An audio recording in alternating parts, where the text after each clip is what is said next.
I did not want to talk about my father. I did not want to talk about certain things with my ex. And I felt, because I trusted, I was like, okay, sure. And then afterwards, I remember I felt so ran through. What's good? I'm Nikisha Elise Williams, and this is Black and Published, bringing you the journeys of writers, poets, playwrights, and storytellers of all kinds. Today's guest is Walela Nehanda, author of the cancer memoir, Bless the Blood, a book they have regrets about writing.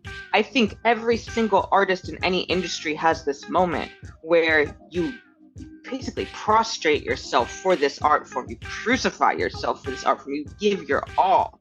Like you just really completely, I wouldn't say hollow yourself out, but you're like, I'm going to do everything so that whoever reads this just gets all of me. You really, really do it. And you see how much this industry does not love you. A slam poet and disability justice activist, Walela says even though their publishing journey may seem like a Cinderella story, they definitely put in their 10,000 hours. The moment they say they fell in love with poetry. Plus, why their therapist said their life was a documentary on physical torture. And how they're caring for themselves now that this part of their story is told. That and more is next, when Black and Published continues.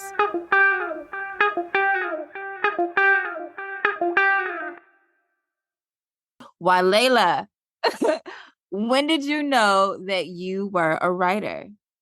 I would say in my heart and soul, probably when I was younger, probably like 7 or 8, I would go out to restaurants with my parents and they would not let me bring any sort of like technological device or anything like that. And so they would just let me bring a journal with me. And I would write these really intricate stories about killer whales because I was like, killer whales have always been my special interest from a very, very young age. But these were like, it was like soap opera level drama with the killer whales. So like that was, I think in my heart of hearts, I knew that I was onto something.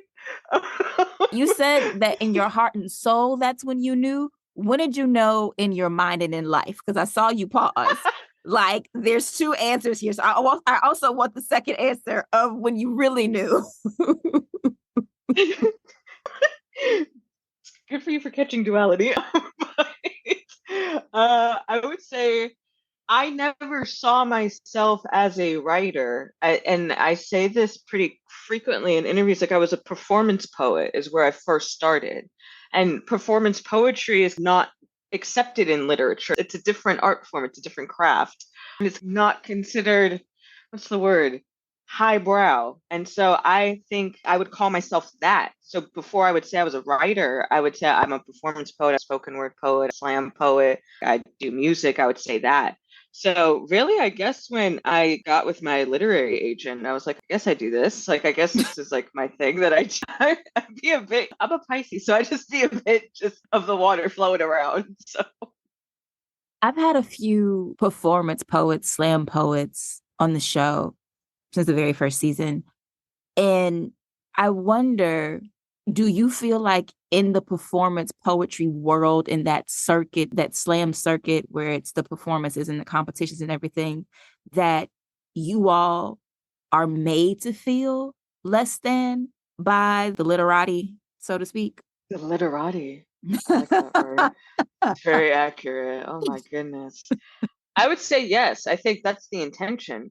When I also think about like colonized peoples and like oral tradition and the ways in which we push against what is a dominant culture is very academia oriented, is very oriented towards that literati, that let's keep it gate kept and who can enter. And so that's why we see in publishing how long it has taken for Black people to enter it. So I would say that, yeah. And I think also spoken word plays with form, it plays with the way in which you can tell a story and how acceptable that may be, how confronting that may be. And publishing likes to keep things pretty neat and tidy. And so I think there's that. And I think also within spoken word, we would kind of cannibalize each other. So there's layers to it. And it would be really sad because we lose sight of why we're here and what we're doing this for. And I think that's somewhat the unfortunate byproduct of living under like a settler colonial dominant culture. So then you said it was when you got with your literary agent and I guess began the process of putting this memoir together through verse, what did they say to you that gave you or increased your confidence that this was something that you could do and work as strongly on the page as you work on the stage? I think it was how easy it was. There was a lot of, it was just ease with Catherine as my agent, with her. I had a friend had connected us a mutual on Instagram, and she just wanted to read. She was like, just send me whatever you've been working on. I was like, I'm not working on anything really intentionally. Like, here's 30 pages of these poems and short stories that I've written about having cancer, but these come straight out of my diary. These come straight out of this. And I would share it sometimes on Medium. I would write these essays, but it really was for me this documentation, this like archiving. That's really where I see myself. And so, again, not really a writer. And it was her just being like, yeah, I think this is a book. I think you have something on your hands. Let's write a book proposal and let's get it going. And I know that just sounds like a very Cinderella thing for a lot of people who are listening who are like, how did you get that? I mean, I did work really hard for 10 years, of course. Like I think I put in my 10,000 hours in just a very different way. So that part was, there was just such ease and flow where I was like, oh, wow, I think this is something I can call myself in this capacity and be like, I guess, recognized within that industry. Not that that's something I necessarily aim for or aspire towards. Yeah, we'll get to the Cinderella story in a moment. And you're not the first to have a somewhat of a Cinderella story, like an overnight success. But I do want to talk about those 10,000 hours. So, like, when did you and why did you enter the slam poetry scene? And what was it for you when you got into Mm. it? I entered the slam poetry scene when I was 19. I'm 30 now. So it was a minute ago, but I had previously gone to NYU for a very short period of time. It was one semester. Then my parents snatched me back up and put me back in LA because I was acting a fool, a fool. Anyways, I was visiting a couple of my friends, three of my very close friends, and one of whom I'm still really close to this day. Their names are Ephraim, Matt, and Izel. And they were like, we want to go to this poetry slam up at Columbia or Barnard. And I was like, what do you mean? Like because I'm thinking it's like beatnik poetry, white people like snapping like this. And my other experience with poetry was in high school reading like John Donne, The Flea, and having to write a whole essay about that bullshit poem. I'm just like, what? I don't like poetry. Like that was my whole introduction to what poetry was, as opposed to it being this really beautifully vast world. And I believe Mahogany Brown had performed at that. I think Tanya Ingram may have performed at that. I think NYU's slam team was there, but it was the College Union Poetry Slam Invitational. And I just saw people who looked like me on stage, and I saw what poetry could be. And I always was this very like musical theater-esque kid, but I never wanted to perform other people's words. And so when I saw that, I was like, this is like everything. And I saw the therapeutic element of what it means to write something that's so true to you and also share that. And so I came back home, and I had unfortunately had a experience with like sexual violence. I just Googled Los Angeles open mic, found a poetry lounge, and I showed up, and I just kept showing up. And I just, there was something about being able to say my words on a stage that was my own therapy. I think that really helped me survive my own self many a times. And I just kept coming back, and then I wound up competing in nationals and all of that. And yeah. So it sounds to me like you have always been doing, not always, but since you found poetry in the form of spoken word and being able to tell your own stories, you've been very intentional about archiving your experiences, especially the more traumatic ones, through your words, which seems like it was always destined for you to write this book. Mm. What is it like monetizing your pain, even though the initial work is therapeutic? Writing on a contract was a very different experience. I had a lot of that book finished, but there was a lot more that still needed to be written to, and I had to put it in an order. And I also was, it was very important for me to include my ancestors in the book and other things. And so when you're writing on a contract, it's a very different type of vulnerability because you're like, I need to pay my bills. And that is very different than going into it being therapeutic. You're writing towards an editor, you're writing towards an audience, you're right. So keeping that in check was really difficult for me. And then I think every single artist in any industry has this moment where you basically prostrate yourself for this art form. You crucify yourself for this art form. You give your all. Like you just really completely, I wouldn't say hollow yourself out, but you're like, I'm going to do everything so that whoever reads this just gets all of me. Then you see how much this industry does not love you. And so Mm. it's really hard to keep up then afterwards. I was like, well, at what cost? I'm still struggling to recover my creative practice after writing that book because I don't think it was, I think in every single industry, there needs to be sort of doulas of sorts assigned to us, medical professionals of sorts assigned to us. Like these are not easy undertakings when we do acting, when we make an album, when we write a whole book, when we write a memoir about trauma. And so I really saw how much an industry feeds on specifically Black people, colonized peoples, like feeds on the blood, sweat, and tears of what we've gone through and just spits us back out. And it's like, oh well, like, and the lack of promotion, the lack of like funds towards marketing and touring and everything, where they're like, and you do that on top of it, it's very dehumanizing. You realize that you are seen as a cog in a system versus where maybe other, I guess, white, for instance, authors would get more support. Like if I'm just going to name it as it is. And so I was just like, oh, this is what happens when, and I'm not calling my publisher like the devil, but it's like I deal with the devil in the sense of like, you're in the industry. And so there's this deep disillusionment I think we all experience. And so I've been going through that and really trying to recover myself. Mm. So we're here to talk about the publishing journey.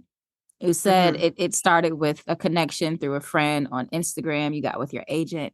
So you were journaling your experience going through cancer and trying to live when you sent this agent the work that you were working on, which was raw. Can you talk about what it was like and what the revision process was like in going through the publishing process to take that raw archive of what you were going through and turning it into something that could be consumed by the masses?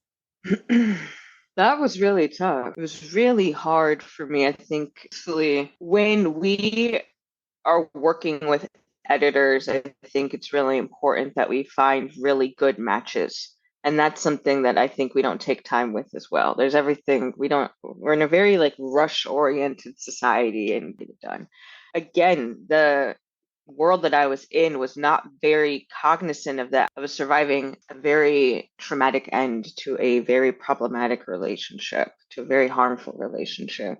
There were a lot of things that were shifting. And I think when publishers want to take on, in particular, disabled authors, there is a level of we have to interrogate some ableism. We have to interrogate some ways in which maybe we need to accommodate, or what it means when someone is writing something extremely traumatizing. How do we accommodate that? And so, if we're trying to make a product, in the process, I will say I came to doubt myself a lot more. Interesting to hear other people's experiences through editing versus my own. And I don't know how much of it was just like a case of bad timing, right? Like when you're writing a book right after you sign a deal 2 months outside of you getting out of a stem cell transplant, like you're not going to be fully there. Like you're just not going to be like there. It was just hard for us to connect. And like I think that we tried our best through it, and I think that it's amazing that this book came out of it. And I think that my editor has shown a lot of love towards, in particular, my ancestors, and in particular, honoring my story and really trying her best to like juggle all of that because I think editors are not super supported.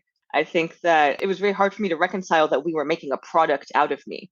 And she was, I think, trying to like prepare me for that in a way. And I was just like, what do you mean? Like, what is like, so there was a lot of just that tension of just like, I'm not understanding what's actually going on. And she does. And it's hard to name the quiet part out loud and tell someone Mm. that, What right? is, yeah, because I feel like when you write a memoir, you're making an object out of yourself, and then that's going to be packaged Yes. as a commodity. What is it that you know now that you wished you knew then going into the process with your agent and Oh, with your editor about what that was going to be like for you as a disabled person of color, queer, and all of those intersections that you cross? I think something I wish I knew was that I needed to hold to my boundaries a bit more. There's something that there was this constant, "But what about this? Why don't you talk about that?" And there were things that were kind of off limits for me where I was like, no, like I did not want to talk about my father. I did not want to talk about certain things with my ex. I still was like, okay, fine. And I felt Mm. because I trusted, I was like, okay, we're just like, sure. And then afterwards, I remember I felt so ran through. I was just sobbing, like no words could come out because I felt so violated because I saw, okay, this book, this is a double self. And that was really hard because it's memoir. This is a packaged version of myself. Despite how true it is to me, despite how much of like my soul is in here, this is still not something that people, including like the publishing industry and people who pick this up, they're not necessarily interacting with me. They're going to be Mm-hmm. interacting with their own projections. The publishing industry is packaging this to sell. And so I just was like, I remember I was talking to a friend of mine. I was like, it's actually a bit nutty to have anybody debut with a memoir into the age of 30 because the book came out when I was 29. That's wild to me because it's just like it's so close to home. When I was writing that memoir, it was real time. It was maybe 3 years back, 4 years back. So I'm traumatizing myself and churning this out and writing from this place and doing that. And it's under Walela, like the name that was given to me. And like I had to wind up having some of my close friends call me a different name because I was just like, I have to detach from this. It really messed me up. I'm not gonna lie. It really fucked me up because I think I went in a bit starry eyed because also I had received everyone was very excited about the book. And then when I really finished and saw the end, I was just like, oh, I'm a product. And when you go with something, I think with any other story, maybe with me, I would have maybe been able to handle it because I'm pretty resilient. I'm pretty strong, I like to think. But this is cancer. This is the death of like my grandparents, the death of Los Angeles in many ways. This is me showing the ways in which my city has changed, in which my body feeling unloved, really yearning for that, navigating medical systems that are trying to kill you, medical systems that actively want to erase your identities, such as like me being non-binary and my pronouns and my actual name and my relationship with my mother. Like there's so much in it's like it's all of me. And I don't think I will ever write a book like that again. And so now I was like, oh, it's not gonna be held with reverence. This is a product, like this is product. It's not story, this is product. That's yeah, it's such a heartbreak. Mm. Let's get to the reading of the book. I definitely want you to read the opening because I think I read it like 4 times. I was like, what the fuck am I reading? What kind of warning, introduction, prologue is this? Because I have never. I still don't think I quite get it, to be perfectly honest with you. I can explain it if you want. We'll get there. But yeah, I'd like you to definitely read the very beginning. And then if you want to read a couple other pieces after that, that's fine with me. Walela Nehanda's book, Bless the Blood, a cancer memoir, opens with them entering the hospital for a range of symptoms they thought were easily treatable and finding out that they were really on death's door. In verse, essays, and short stories, Walela describes how their diagnosis contorted every relationship around them, from parents to partner, leaving them to contend with their life and the possibility of death with themselves and their ancestors. Here's Walela. Okay. Yeah, sure. It's the writer's note, right? Okay, let me the other two real quick. Oh, yeah, I got the other two. Boom. Writer's note. This here ain't a John Green novel. After Cynthia Parker O'Heen. Look, before we get started, I'm gonna let y'all know this here ain't a John Green novel. I do actually smoke down the cigarette Augustus Waters puts between his teeth. I don't believe in corny Tumblr metaphors about death. I will pick up that lighter, inhale Marlboro Reds to the chime of funeral bells and an IV beeping. This is not a romanticization of tragedy. No, there won't be a Nicholas Sparks redemption arc reserved for me. I'm not an innocent porcelain angel like Jamie Sullivan from A Walk to Remember. Do not expect me to perform infinite kindness or gratitude. No, Black people do not exist in these worlds, but cancer exists in mine and theirs. Again, this here ain't a John Green novel. You about to step into my world. one of the misunderstood. This here ain't for the hard-headed ego or faint of heart. I plan to fail any expectation you have of me. There's no prophetic wisdom to sip in doses of stanzas like a prescription. I am not an inspiration. I am not the undesirable, ugly ghoul that society portrays the sick and black and disabled to be. Welcome to my lecture on medical racism. I'm not here to make survival comfortable. I am indeed the bad cancer patient. I talk back and think after. I hold glorious pity parties. I self sabotage. I am the catch all for assumptions. I am not your token Negro. I will spit at the feet of those who spite me. I am not part of white men's robust imagination where they thread plot lines about lives they've never lived. I do not want to be imagined by them. That's why you're here, reading this. There is no consent in the theatrics of cancer. There is no soft underbelly of the beast, America for Black folks. This book is a mess about time and cancer and time and love and time and hurt and time evading us all. No happy endings. It just is a witnessing. Next one. You don't understand sacrifice or the weight of expectation until you are likely dying, and everyone in the room knows it, and everyone in the room thinks you don't know it.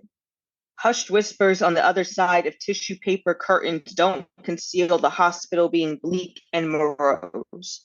To create a diversion, you crack dry jokes, invent a parent trap handshake with the oncologist, pep up and engage in small talk with nurses, encourage your fiance to take selfies with you, let everyone cry into your shoulder or hand, or at your bedside, your family will call you baby, claim they are scared.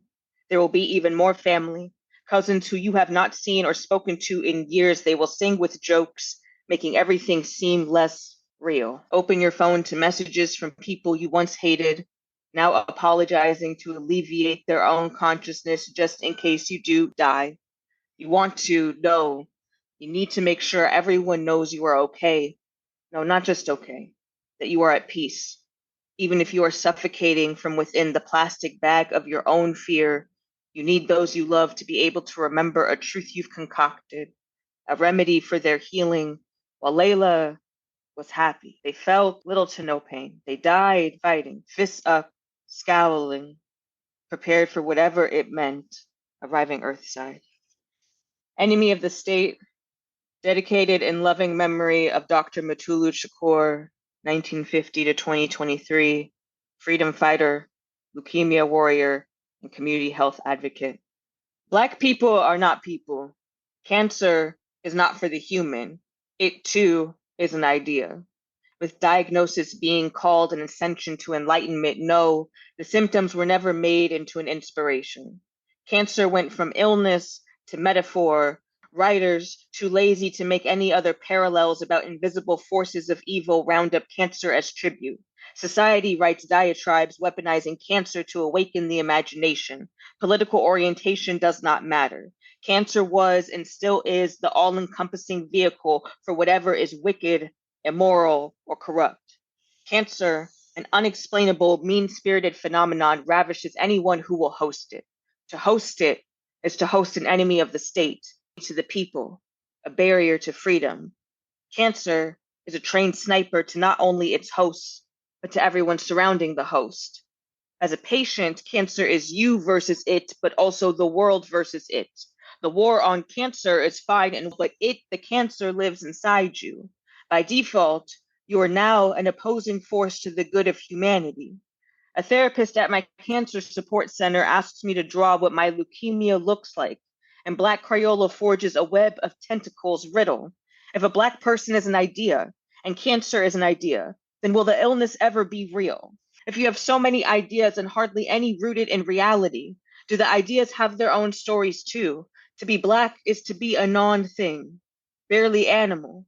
They will accuse you of letting an angel draw its long fingernail against your neck to drain you of your mortality and morality. Bad ideas like Black people and cancer are not meant to coexist, must be cut out, taken into the woods and put down, removed as a smudge on the windows of humanity, or experimented on as an idea that gives way to an idea that gives way to an idea, and so on. Answer: the Black cancer patient is a mythical fascination, a playground for the author and reader's perception, only as real and tangible as our will allows them to be.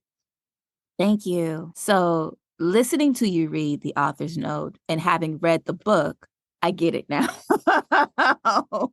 But I think You know what? Let me tell you, the audiobook, I always am like, listen to the audiobook.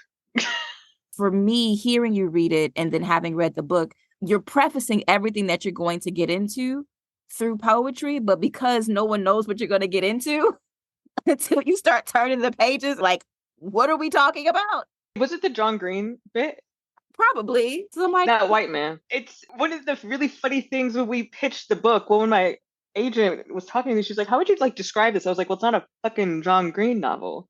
And so, like, that John Green wrote The Fault in Our Stars, and that was like this phenomenon that just had it, like, in 2014, had everyone in a chokehold, and it was about cancer, and everyone. It was these two white kids falling in love, and it's who gets the love story, and he had no experience with cancer at that point. So I was like, oh, that's how illness is supposed to go. You're going to be loved and you're going to be cherished. Hearing you say that, watching those films or reading those books and thinking that's how you're supposed to be loved through illness explains so much about where your mind was in the writing of what became this book and the relationships that you were going through and in. My God. And no one wants to admit when love isn't there, but like when you're sick, you especially don't, because you're like, damn, like death, like what happens then? And so I really had to contend with like love and death being of the same coin. And a lot of us avoid actually both. And it's excruciating when both are there. And so I had to really contend with, what does love actually mean? What does a dying process actually mean?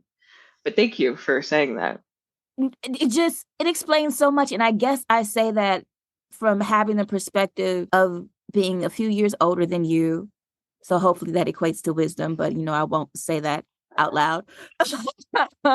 But also realizing when you start the book, you're very candid about the fact that you walked into the hospital at the age of 23 with symptoms that would have most people already in the morgue, and you walked in. Yeah. Yeah.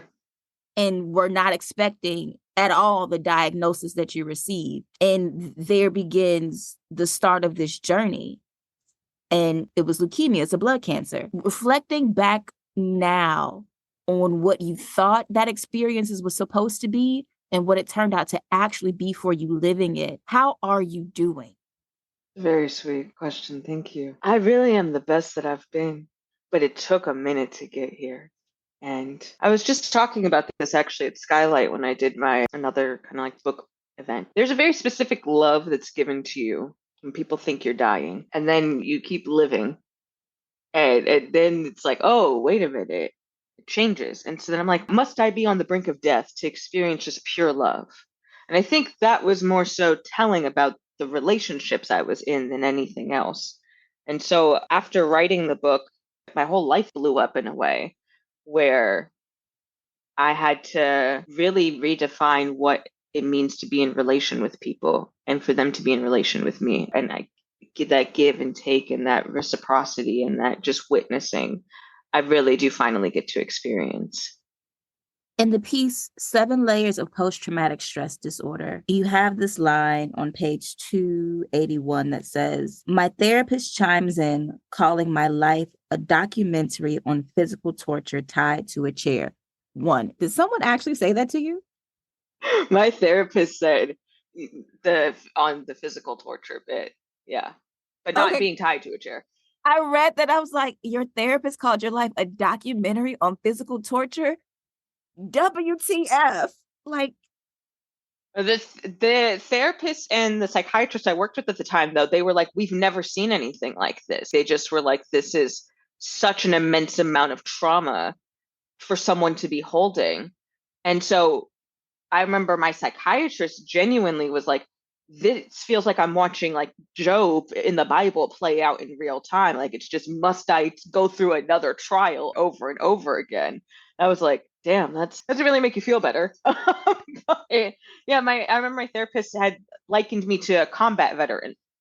what stands out to me in the book and through the therapy sessions, through the psychiatry sessions, through you seeking healthcare with Medi-Cal, is that what it's called? California's Medicaid Yes, yeah, service. yeah, yeah. And then Unfortunately, yeah. and then Hmm. getting into a better hospital and clinic where they treated you like an actual Yeah, person and you were trying to yeah. educate yourself on this entire system, is that I feel like at so many turns you were failed repeatedly. And you Hmm. talk about the medical Yeah. racism and the bias and the medical apartheid that you experienced. What is it that you needed from those systems and institutions that are built to basically kill you that you did not get? I needed care. When I got diagnosed, I should have been immediately put on the stem cell transplant registry because it's very difficult for Black people to find a donor. There are instances throughout the book where I'm talking about things that were completely avoidable and that were being ignored. And perhaps like actually trusting a patient knows their body. There's something with medicine, and in particular with cancer, there's this pummeling, this very, we got to get this out. And there's no dignity in cancer treatment. There's no dignity in any treatment, really, in any way that we have to navigate the belly of the beast. And so being asked what I want to do, how do I want to do it? And it may not look like how a doctor wants to go about it, but I think if we're really about honoring someone's life and health, then we really do need to sit with these things.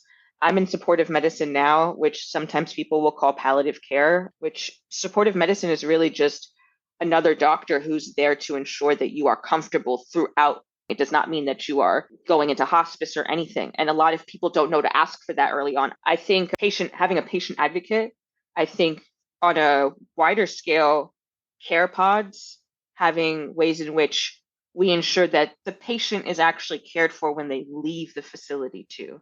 I was doing everything myself, and that burned someone out to where I felt like I could not enjoy my health once I quote unquote achieved it and realized that health is really a nonsensical societal thing that's been made up. But I think those are the main things that I really needed and that were not given to me and just really treated with an ounce of decency, an ounce of respect. And when I got to my cancer center, it was really, I remember I was so on guard at first because everyone actually treated me like a person. And I was like, this can't be, this isn't, that's not possible. Like I just was waiting for like the say psych moment.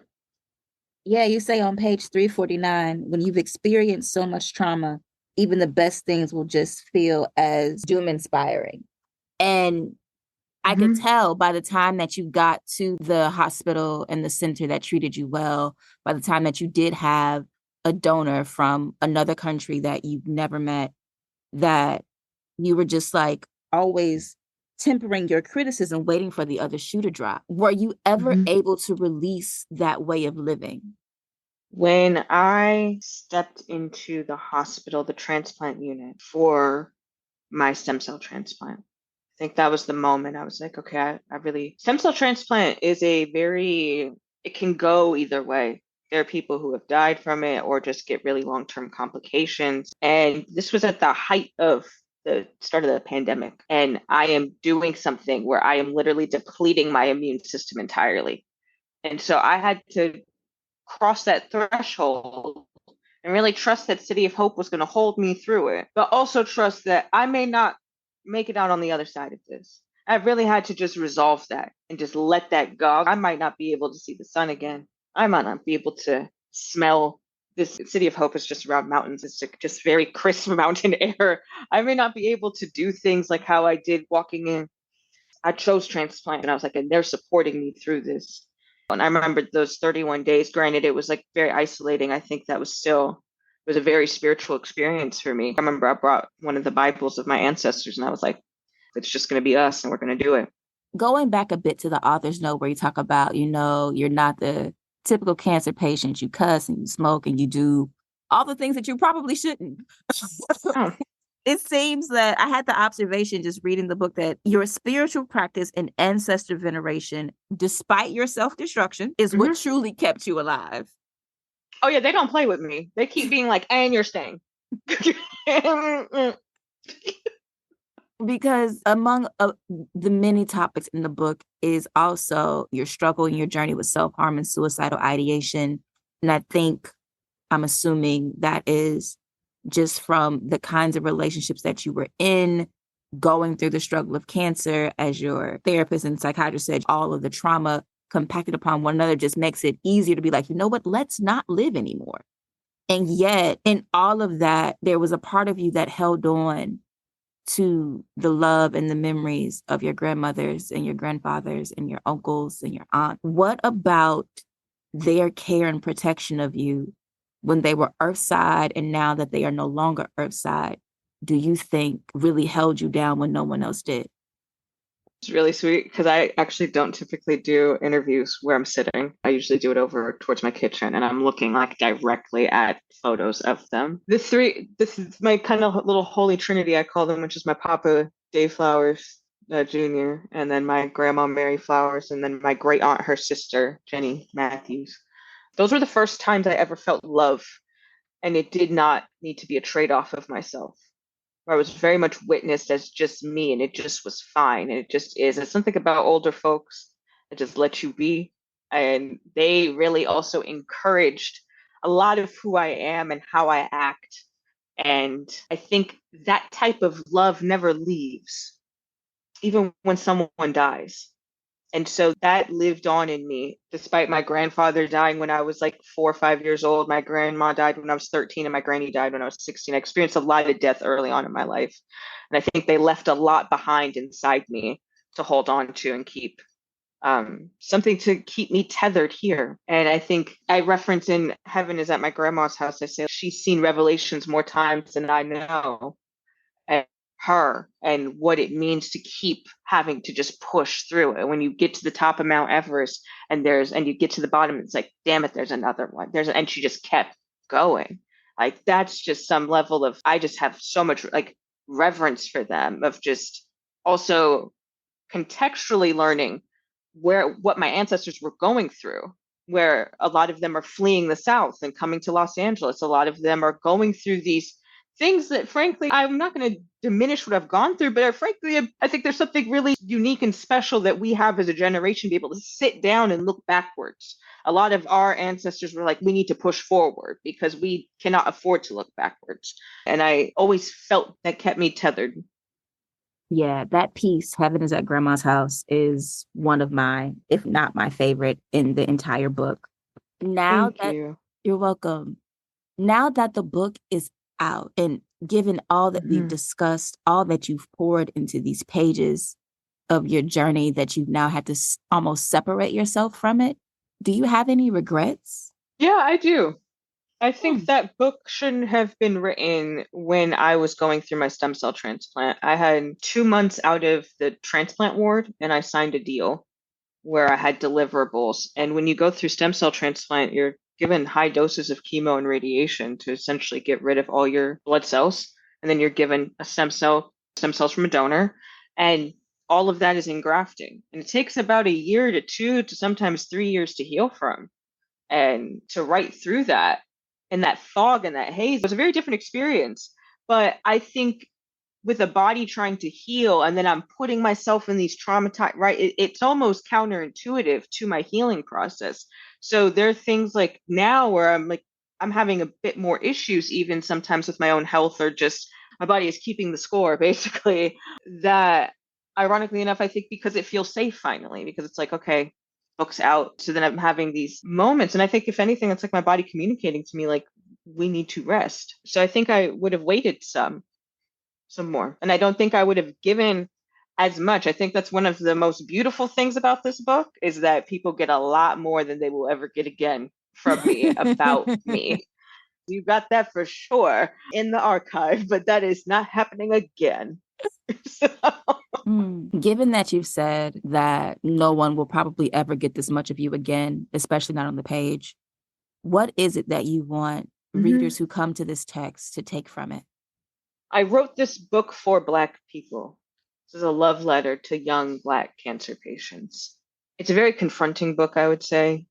And so, if anything, whatever makes someone uncomfortable, I hope you can sit with that and feel like it's a mirror and an invitation to a new way of thinking and being, a new way of relating to self. But also, I think it's a deep point of relatability for a lot of people where they can have that comfort and hold this book close to them. I think in my Dear Reader note, I say, you know, If you want to cry into this book, you can. If you want to throw it up against a wall, you're welcome to. And if you want to never read this again, please go for it. So I want this to be whatever this book needs to be for someone. And that's where I had to separate myself from. I'm like, this is for you. Like, this is for that's like my offering. So yeah, whatever it ultimately needs to be and shapeshift into for people, that's what I would like. Thank you. So I want to move to a speed round in a game before I let you go for what is still your morning. What is your favorite book? Whoa, going. Beloved Toni Morrison. All right. Who is your favorite author? At the moment, Morgan Parker. Who is your favorite poet? And Morgan Parker's the poet, but Safia Lilio. Name a poet that you think people don't know enough about. Immediately who comes to mind is Caitlin Barrett. What is the difference, if you think there is a difference, between poetry and spoken word? In my heart of hearts, I do not believe there's a difference because it's just the capability to move somebody. Yeah. All right. Who is your favorite artist? Ernie Barnes. All right. If money were no object, where would you go? What would you do? And where would you live? Oh, everybody's eating. Everybody's eating. That's one thing. We got a lot of things that we got to fix.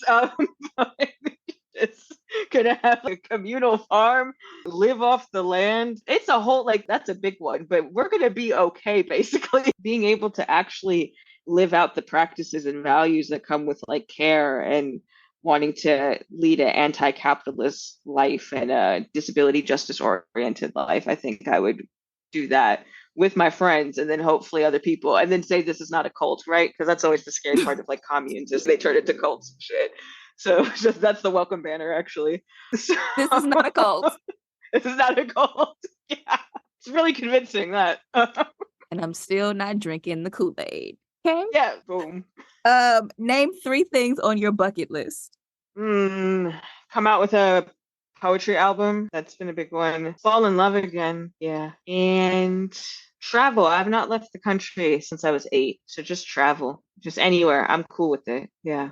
What brings you joy? My mother's laughter. Yeah. That's beautiful. What brings you peace? Being content with myself and experiencing acceptance of my current circumstances because then I know there's possibility. Just really hard to sink into at times, but that's when I'm really at peace. And what is your favorite sound? Ocean, waves crashing. All right, so our game is called Rewriting the Classics. Classic is however you define it. Name one book you wish you would have written. Parable of the motherfucking Sower, Octavia Butler. That's some different shit. I would have loved to have done that. Name that was prophetic. Sorry. No, you're good. I love it.